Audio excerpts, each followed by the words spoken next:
오늘 말씀의 제목은 왕이 오셨다. 그런데 세상은 흔들렸다. 이런 제목입니다. 어제 우리가 1장을 보면서 두 이름이 저희에게 주어졌죠. 2000년 전에 2000년 전부터 오랜 기다림 끝에 마침내 예수님이라는 이름, 그리고 임마누엘이라는 이름, 두 이름이 저희에게 주어졌습니다. 그 의미는 하나님이 우리를 구원하신다라는 의미, 그리고 하나님이 우리와 함께 하신다라는 의미였습니다. 지금 2장을 보면 좀 이상한 일이 벌어집니다. 왕이 오셨거든요. 그토록 기다리던 왕이 오셨는데 세상이 기뻐하지 않습니다. 오히려 흔들립니다. 흔들리고 오히려 왕이 태어났는데 왕이 도망치는 신세가 됩니다. 그토록 기다리던 왕이 태어났는데 메시아가 오셨는데 요동치고 있습니다. 분노가 있습니다. 세상이 그렇게 흔들리고 있어요. 이게 예수님이 오시는 방식입니다. 메시아가 오시는 방식이 바로 이처럼 세상이 흔들리고 세상이 분노하고 세상이 요동치고, 왕으로 오셨지만 이 왕이 도망자가 되고 피하고 그런 방식으로 메시아가 오셨다라는 것을 우리가 기억해야 되겠죠. 1절부터 보면요, 동방박사들이 등장을 합니다. 동방박사는 이방인이죠. 이방인이고 점성술가, 이방의 현자들입니다. 지금의 이라크 지역 정도 되겠는데요. 이라크 지역 바벨론에서부터 지금 예루살렘으로 동방박사들이 태어나신 그 예수님 소식을 듣고 오는 거죠. 어떻게 알았을까?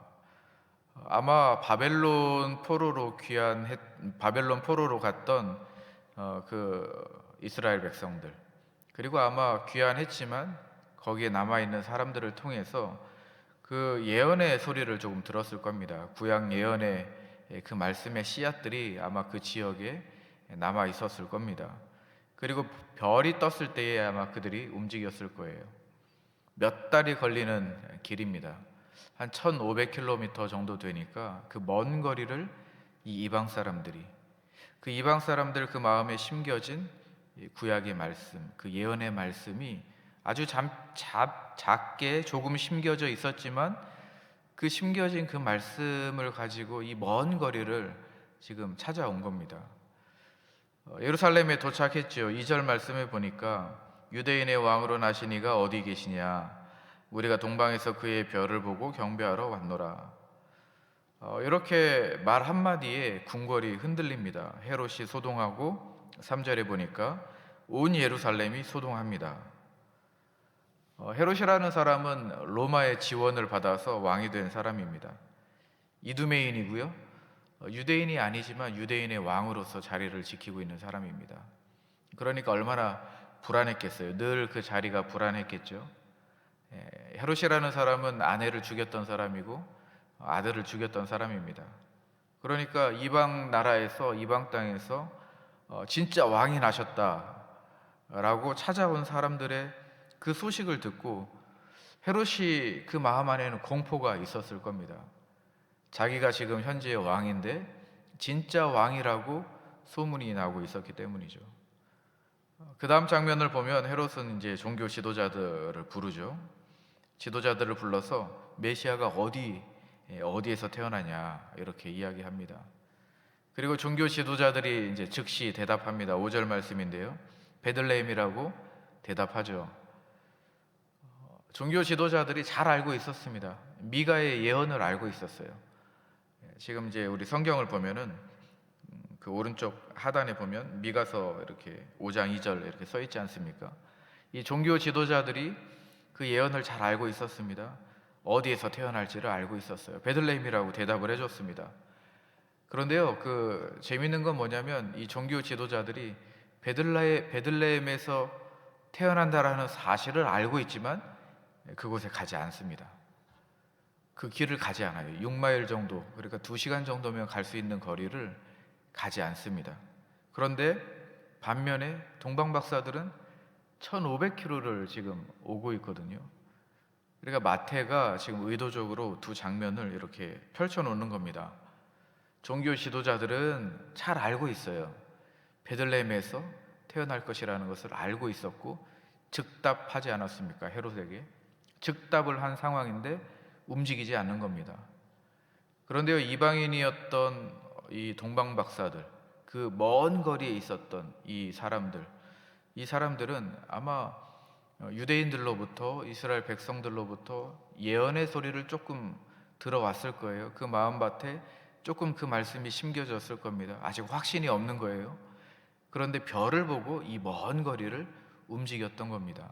그러니까 비교가 되는 거죠. 지금 마태가 의도적으로 이렇게 비교하고 있는 겁니다. 알면서도 움직이지 않는 사람들, 확신이 없지만 희미하지만 먼 거리를 움직이는 사람들.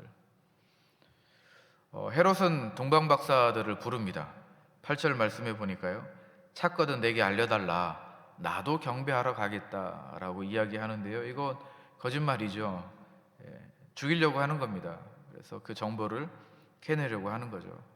하나님이 먼저 움직이십니다. 12절 말씀에 보면 하나님이 박사들에게 꿈을 통해서 말씀해 주시는 거죠. 그래서 헤롯을 피해서 다른 길로 가게 하십니다. 박사들이 아기 예수님 앞에 무릎을 꿇습니다. 그리고 황금과 유약과 모략을 드리죠. 11절에 어떤 의미로, 진짜 그 의미로 알고 드렸는지는 우리가 잘 알 수 없지만 참 신기한 건 뭐냐면 이 황금과 유향과 모략을 드렸을 때에 이걸 가지고 이집트로 피난 갈 때의 그 피난 경비로 사용되었다라는 거예요. 하나님이 그렇게 사용하시는 거죠. 이방인들을 통하여서 드린 이 예물을 하나님께서 이 메시아를 살리는, 목숨을 살리는데 쓰게 하신 겁니다. 하나님이 아주 디테일하시고 섬세하신 분입니다. 이런 것까지도 예수를 살리고 메시아를 살리는데 피난 경비로 사용하신다는 거죠. 우리가 이제 여기까지 말씀을 좀 덮어놓고 묵상을 하면 좋을 것 같습니다. 어떤 묵상을 할 수 있겠습니까? 종교 지도자들과 동방 박사의 모습입니다. 종교 지도자들은 답을 알았어요. 잘 알고 있었습니다. 그런데 움직이지 않았던 사람입니다. 우리가 볼 때 종교 지도자들은 나쁜 사람들은 아닙니다. 왜냐하면요, 성경을 잘 알고 있었죠. 예언도 잘 알고 있었습니다. 구약에서 예언한 것들을 아주 빠삭하게 잘 알고 있었을 겁니다. 헤롯이 물어봤을 때 즉답을 했던 사람이 바로 지도자들입니다. 신앙생활을 오래 했던 사람이고요. 아주 하나님에 대한 그 지식에 대해서는 많이 채워져 있던 사람입니다. 그런데 문제는 뭐냐면 너무 많이 알다 보니까 움직이는 사람이 아니라 설명하는 사람이 된 겁니다. 움직이질 않아요. 설명하는 사람이 된 거죠. 말씀이 삶이 된 것이 아니라 말씀이 지식으로 멈춘 겁니다. 이 모습이 우리의 모습이 아닌가 우리는 돌아봐야 되는 겁니다. 우리가 신앙생활을 오래 하면요, 아는 것이 많아지죠. 우리가 성경에 대한 지식도 많이 채워집니다. 우리가 지식이 채워지면 채워질수록 먼 거리를 우리가 이동해야 되는 그 마음이 있어야 되고 움직임이 있어야 되는데, 우리가 이 말씀이, 하나님의 이 지식이 채워지면 채워질수록 움직이지 않는다는 겁니다. 설명하려고 하는 사람, 말하려고 하는 사람이 더 늘어난다는 것이죠. 우리가 이런 묵상을 해보는 것입니다. 그런데요, 박사들은 달랐죠. 동방 박사들은 이방인들입니다. 그들이 알고 있는 것은 많이 알고 있지는 않았어요. 아주 조금. 확신이 없었겠죠. 그러나 별을 보고 몇 가지 그 예언의 말씀을 들은 것 가지고 이 먼 거리를 움직인 겁니다. 중간에 이제 헤롯의 속임수에 잠깐 흔들리기는 했지만 아기 예수님 앞에 무릎 꿇고 경배했던 사람들이죠. 이 사람들은 완벽하게 알고 간 건 아니고 뭔가 확신이 있어서 간 건 아닙니다. 그러나 움직였던 사람들입니다. 불완전한 발걸음이죠. 불완전하지만 걸었던 사람들입니다. 여러분, 우리도 이 두 장면을 보면서 묵상하는 겁니다. 우리는 지금 이제 한 걸음을 뛰어서 이 새벽에 앉아 있습니다. 어떤 우리가 마음으로 왔습니까? 우리가 완벽한 믿음이 있어서 이 자리에 온 건 아니지 않습니까? 우리도 부족하기 때문에 기도하러 한 걸음 뛴 겁니다. 우리도 뭔가 공허함이 있기 때문에, 간절함이 있기 때문에 이 자리에 걸음을 띄어서 온 거죠.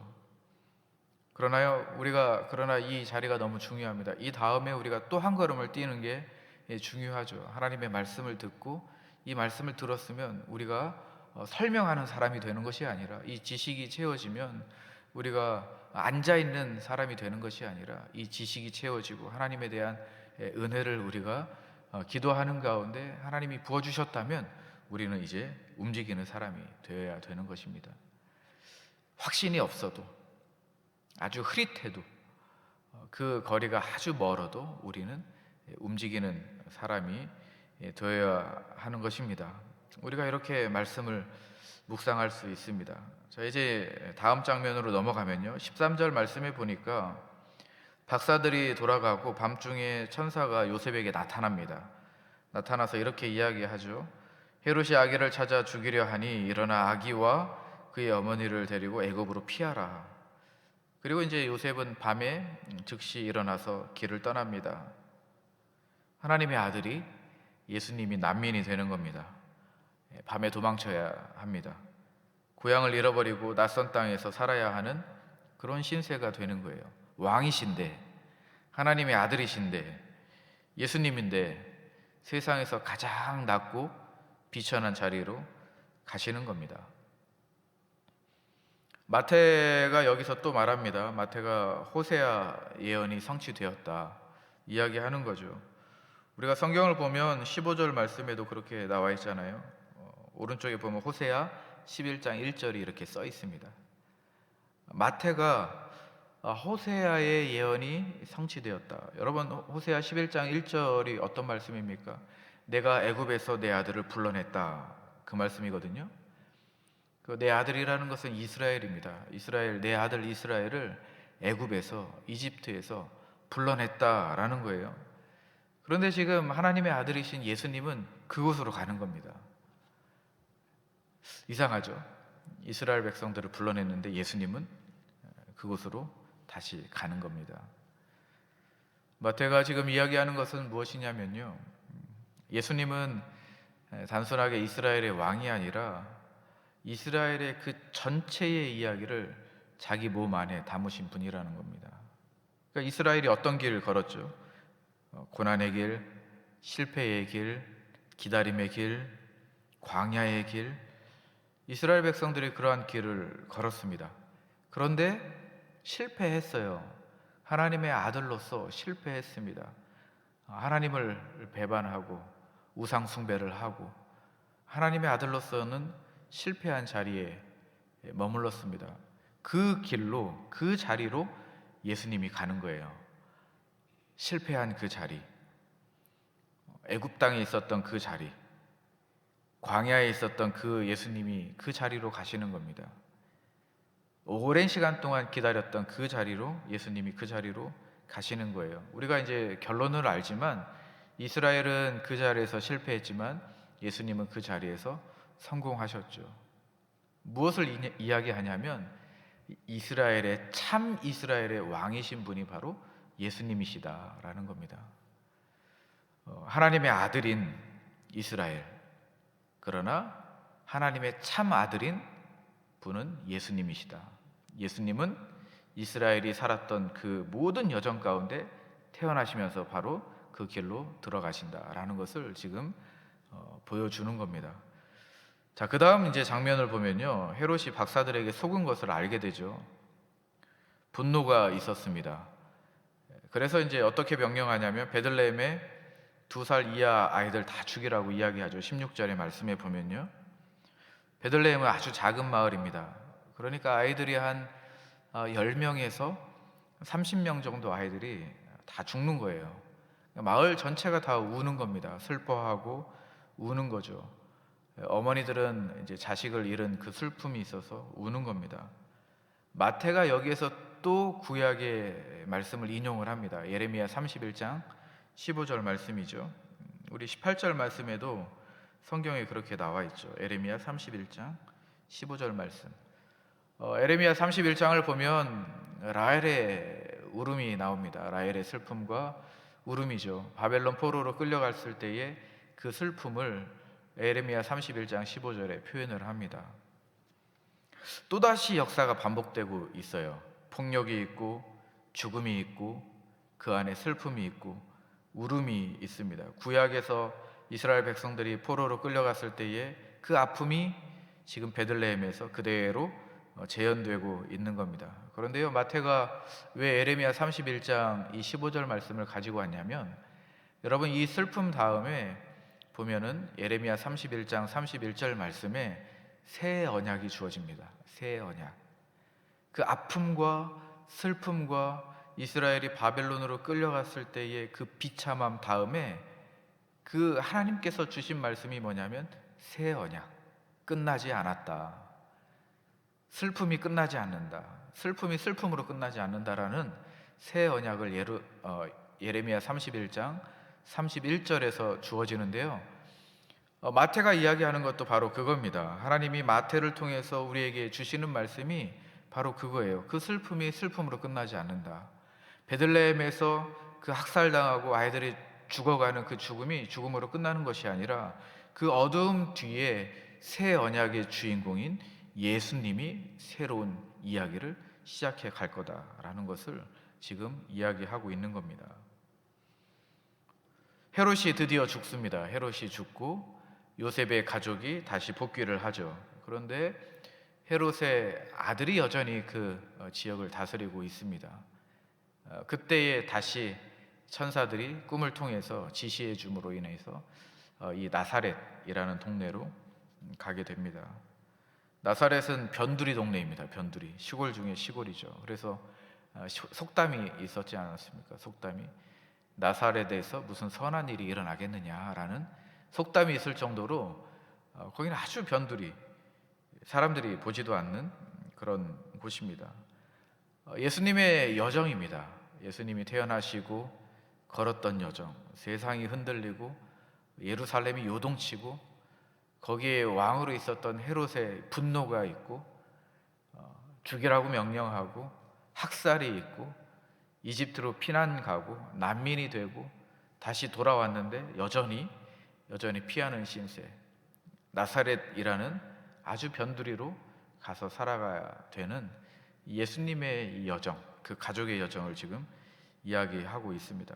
베들레헴이라는 허름한 집에서 태어나시고 밤에 도망자가 되고 이집트의 난민이 되고 갈릴리라는 이 변두리에서 자라나셨습니다. 여러분, 우리를 위해서 구원하신 이 메시아, 예수님을 통해서 하나님이 구원하시는 방식입니다. 화려하지 않죠. 대단하지 않습니다. 아주 소외된 곳에서, 낮은 곳에서, 비참한 곳에서, 보이지 않는 곳에서 하나님이 구원을 예수님을 통해서 이루어 가십니다. 우리가 이제 이 부분을 놓고 우리가 묵상을 할 때에 임마누엘 하나님을 우리가 묵상하는 겁니다. 우리 어제 우리에게 주신 두 이름, 예수님이라는 이름, 우리를 구원하신다라는 이름과 임마누엘이라는 이름입니다. 우리와 동행하신다, 함께 하신다라는 이름이죠. 여러분, 하나님이 지금 어떻게 동행하십니까? 궁궐에서 자라나는 왕자와 함께 하시는 게 아니죠. 하나님이 어떻게 동행하셨습니까? 밤에 도망치는 가족과 동행하셨습니다. 낯선 땅에서 살아가는 요셉의 가족, 하나님은 그 예수님과 동행하셨죠. 밤에 도망치는 낯선 땅에서 살아가는 아무도 알아주지 않는 그 변두리에서 살아가는 그 가족과 동행하셨습니다. 여러분, 요셉의 입장에서 우리가 생각을 해보면요, 요셉은 천사들로부터, 이 천사로부터 꿈에서 만납니다. 꿈을 꾸죠. 환상을 보고. 그런데 그 눈을 떴을 때는 현실이 바뀌지 않습니다. 헤롯은 여전히 왕이었고 밖은 여전히 어두웠습니다. 여전히 도망자 신세가 되었습니다. 그러나 요셉은 걸음걸음을 뛰었어요. 어제 이야기했지 않습니까? 상황이 바뀌어서가 아니라 하나님이 동행하시니까, 하나님이 말씀하셨으니까 그 말씀을 붙들고 순종한 사람이 바로 의로웠던 요셉이었다. 문제는 바뀌지 않았지만 그러나 한 발을 하나님과 함께 내딛었던 사람, 하나님의 말씀과 함께 내딛었던 그 믿음으로 살았던 사람이 바로 요셉이었다라는 겁니다. 여러분, 우리도 마찬가지죠. 우리가 눈을 떴는데 현실은 그대로입니다. 달라진 게 없습니다. 그러나 하나님이 오늘 우리에게 주신 말씀이 있지 않습니까? 이 말씀 붙들고 확실하지 않지만 한 걸음 디뎠을 때에 우리에게는 하나님이 주신 은혜가 있다라는 겁니다. 요셉의 가족을 하나님이 그렇게 동행하시고 붙들어 주신 겁니다. 여러분, 베들레헴의 어머니들을 한번 생각해 보십시오. 그 입장에서 얼마나 처참합니까? 자기 자녀들이 학살을 당하고 죽임을 당합니다. 모든 이야기가 다 끝난 것 같겠죠. 인생이 다 끝난 것 같은 이야기였을 겁니다. 그런데요, 예레미야 말씀을 주시지 않습니까? 이야기가 여기서 끝나는 것이 아니다. 새로운 언약을, 새 이야기가 있다. 새로운 인생이 있다라는 것을 오늘 주어지지 않습니까? 여러분, 우리의 상황도 이렇게 비참함이 있고 눈물이 있고 슬픔이 있고 라헬의 울음처럼 우리 가슴에도 울음이 있다면 우리의 이 이야기가 끝이 아닙니다. 하나님은 우리에게 새로운 이야기를 준비시켜 주신다라는 거죠. 믿으십니까? 새 이야기가 있습니다. 우리에게는 오늘 이야기가 끝이 아니라 내일 이야기가 있습니다. 내일 이야기가 끝이 아니라 그 다음 날에 이야기를 하나님이 준비시켜 주십니다. 하나님이 주신다는 거예요. 우리가 이 말씀을 믿고 기도할 때에 날마다 새로운 이야기가 주어질 줄로 믿습니다. 여러분, 나사렛을 한번 생각해 보십시오. 예수님께서 30년 동안 그곳에서 사셨습니다. 아무도 주목하지 않는 동네입니다. 조용하게, 묵묵하게, 세상은 우리를 알아주지 않지만 우리는 이 작은 조용한 도시에서 살아갑니다. 여러분, 그 가운데 하나님이 동행하신다는 겁니다. 그 작은 동네에서 30년을 사신 예수님을 통해서 많은 사람들이 구원을 얻었습니다. 여러분, 우리가 이 자리에서, 이 변두리에서, 미시사가가 변두리인지는 잘 모르겠지만요, 이 토론토보다는 좀 작은 도시에서 우리가 살아가는 것도 하나님이 우리를 통해서 계획이 다 있으신 거죠.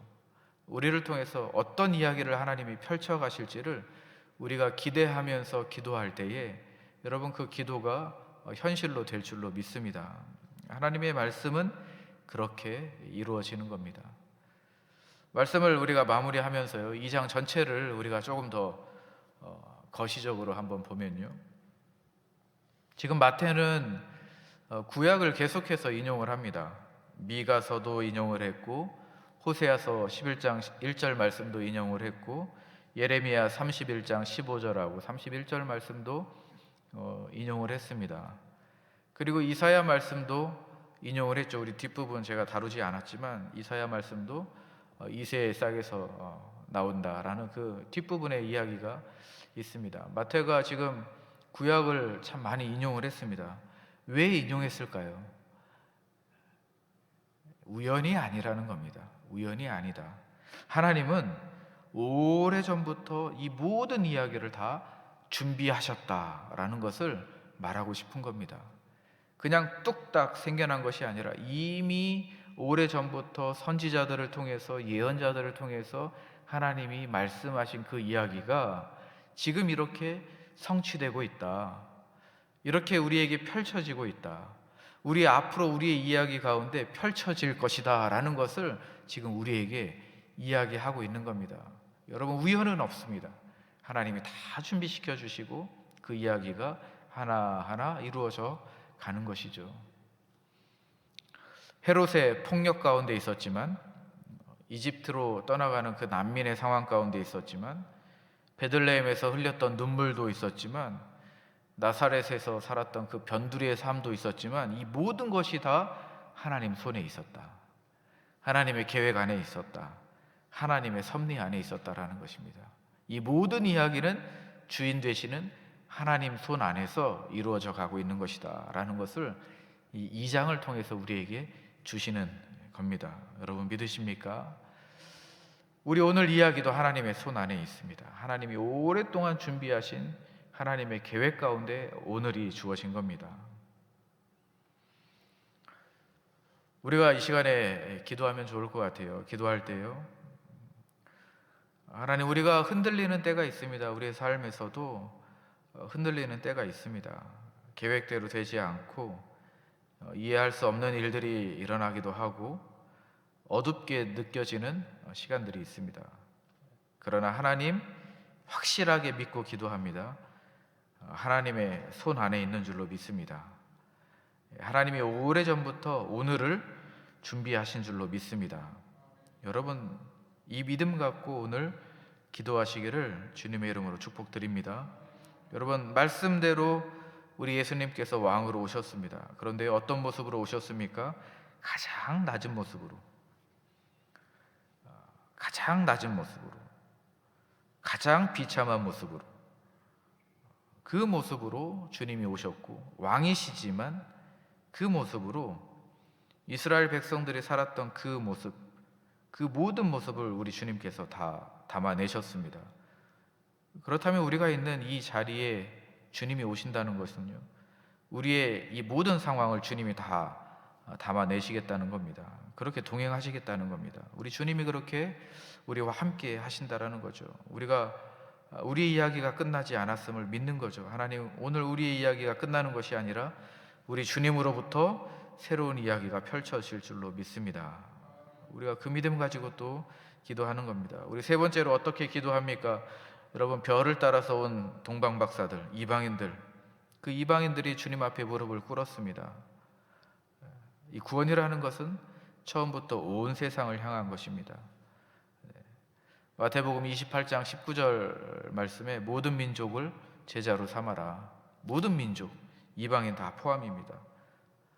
마태복음 2장 첫머리에 1절에 동방박사 이야기, 이방인들 이야기를 펼쳐놓은 것은요, 모든 민족을 제자로 삼아라, 그 결말의 첫 페이지라는 것입니다. 하나님의 구원은 이방인들로 처음부터 계획되어 있습니다. 우리가 이방인이지 않습니까? 우리를 구원하시기 위해서 하나님이 그렇게 준비하시고 계획하시고 마태복음 2장을 통해서 이방인들을 통해서 동방박사를 통해서 우리에게 그렇게 하나님의 사랑을, 계획을, 하나님의 섭리를 보여주시는 겁니다. 우리가 우리를 향한 하나님의 그 계획을 우리가 붙들고 기도할 때에 우리에게 오늘 하루도 살아갈 수 있는 힘을 다시 한번 허락해 주실 줄로 믿습니다. 우리 시간에 합심해서 한번 기도하겠습니다.